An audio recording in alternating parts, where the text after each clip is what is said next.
신경치료라는 게 오염된 신경을 제거하는 것이고, 그러려면 신경관의 입구를 찾는 것이 선결 과제입니다. 하지만 신경관의 입구는 위의 사진과 같이 너무나 다양하여 못 찾는 경우가 있고, 또 너무 찾으려 하다 보면 발치하는 경우가 생깁니다. 신경관 입구를 못 찾는 경우 통증이나 엑스레이 사진상 문제가 없을 때 신경치료를 마무리하게 됩니다. 신경관 입구를 놓치게 되면 그 밑에 신경은 전혀 제거할 수 없게 됩니다. 만약 노란 화살표가 가리키는 신경관 입구를 못 찾으면 노란 선으로 표시되는 신경을 제거할 수 없습니다. 그렇다고 무조건 통증이 발생하는 건 아닙니다. 하지만 신경을 제거했을 때보다 탈이 날 확률은 더 커집니다.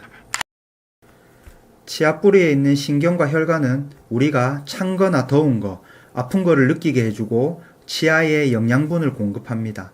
따라서 신경관 입구만큼 신경관의 주행도 복잡하고 현재 기술로는 모든 신경을 제거하는 것이 한계가 있습니다. 제일 오른쪽 사진을 보면 신경관 입구를 찾았다 가정하면 빨간 화살표 같은 큰 신경은 제거할 수 있지만 이것도 100% 제거할 수는 없습니다.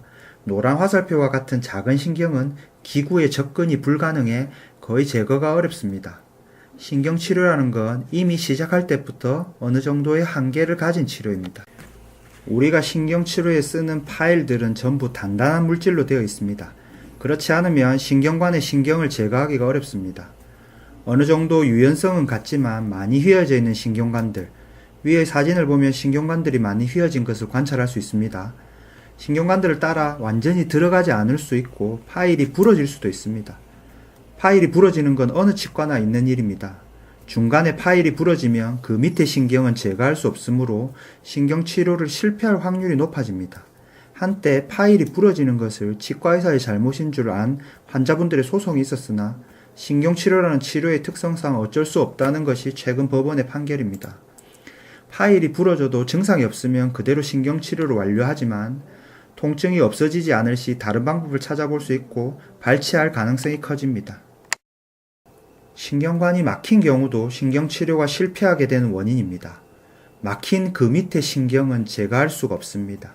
신경관의 입구를 찾지 못하는 것과 같은 원리입니다. 그러면 왜 이런 경우가 생길까요? 첫 번째, 아픈 것을 오래 참으면 사람의 방어기작으로 신경관을 막아버립니다. 두 번째, 연령에 따라서도 다릅니다. 고령일수록 혈관이 막히는 것처럼 신경관도 막힙니다. 세 번째, 본래 선천적으로 막힌 경우가 있습니다. 해결책은 첫 번째, 신경관이 뚫리지 않으면 방법이 없습니다. 아프지 않으면 여기서 신경치료를 마무리합니다. 하지만 막힌 그 밑에 신경은 제거할 수 없으므로 탈이 날 확률이 높습니다. 두 번째, 만약 아프거나 통증이 줄어들지 않으면 신경치료 외의 다른 방법을 시도할 수는 있습니다. 하지만 발치 가능성은 정말 높아집니다. 이 외에도 신경치료가 어려운 이유는 여러 가지가 있습니다. 제일 좋은 것은 신경치료를 안 하는 것입니다. 저는 충치치료를 하는 이유가 신경치료를 안 하기 위해서라고 말씀드립니다.